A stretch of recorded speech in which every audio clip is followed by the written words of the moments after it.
कहते हैं कुछ दरवाजे कभी खुलने नहीं चाहिए, क्योंकि जो उनके उस पार है वो इस दुनिया का नहीं। उत्तराखंड की एक दुर्गम घाटी में छिपा है एक पुराना किला कालदुर्ग। सदियों से बंद पड़ा ये किला लोक कथाओं में एक भूतिया भूल भुलैया के रूप में प्रसिद्ध है। यहां कोई गया फिर लौटकर नहीं आया। 4 दोस्तों की टोली अर्जुन, निकिता, समीर और जोया एक एडवेंचर यूट्यूब चैनल चलाते हैं।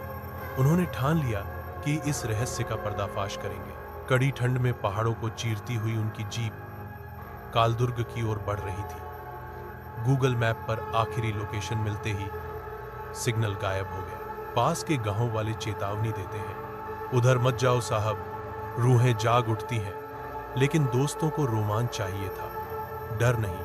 अगली सुबह वे कालदुर्ग के मुख्य द्वार पर पहुंचे। जंग लगे लोहे का दरवाजा जिस पर संस्कृत में लिखा था मृत्यु द्वारम न स्पृश, जो छुए वो बचे नहीं। फिर भी दरवाजा खुला, एक भयानक चरमराहट के साथ। भीतर घना अंधेरा, चारों ने टॉर्च जलाई। भीतर के गलियारों में अजीब सी सरसराहट, जैसे कोई पीछा कर रहा हो। गलत मोड़ लेते ही वे अलग अलग रास्तों में पहुंच गए। समीर एक तहखाने में जा गिरा जहां दीवारों पर किसी तांत्रिक के मंत्र खुदे थे।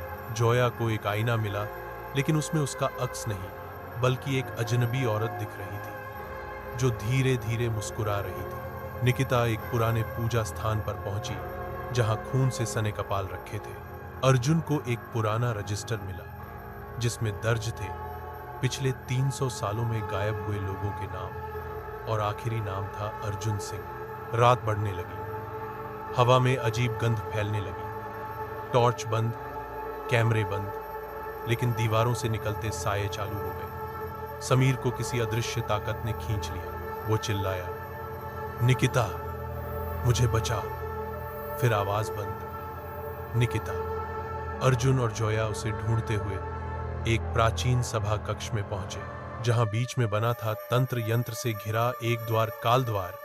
किंवदंती कहती है इस द्वार से आत्माएं हमारे संसार में आती हैं। इसे केवल मंत्र और बलिदान से खोला जाता है। अर्जुन को याद आया रजिस्टर में एक लाइन थी, जो द्वार खोले उसे खुद बलि बनना होगा। जोया डर गई, हमें यहां से निकलना होगा। लेकिन तभी समीर सामने आया, पर अब वह वही नहीं था। उसकी आंखें लाल और शरीर अकड़ा हुआ। वह बोला, अब द्वार खुल चुका है, तुम सब बलि हो।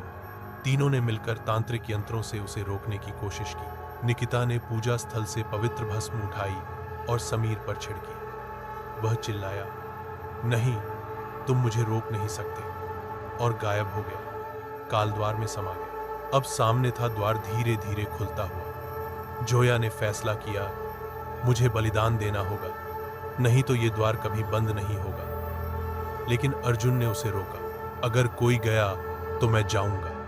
अर्जुन ने वह पवित्र भस्म अपने ऊपर लगाई और मंत्र पढ़ते हुए द्वार के भीतर चला गया। द्वार बंद हो गया और अर्जुन कभी वापस नहीं आया। निकिता और जोया किसी तरह बाहर आए। किला फिर से वैसा ही शांत हो गया, मानो कुछ हुआ ही न हो। पर आखिरी सीन में उनके YouTube चैनल पर एक लाइव स्ट्रीम अपने आप शुरू हो गई, जिसमें अर्जुन दिख रहा था, लेकिन वह कह रहा था, अब मैं जीवित नहीं, पर मैं यही हूं, कालद्वार के भीतर। ये तो सिर्फ शुरुआत थी, असली रहस्य अब खुलने वाला है। कालद्वार अब खुल चुका है। क्या तुम अगली कड़ी देखने की हिम्मत रखते हो? अगले भाग में भाग 2, आत्माओं की सभा जल्द आ रहा है।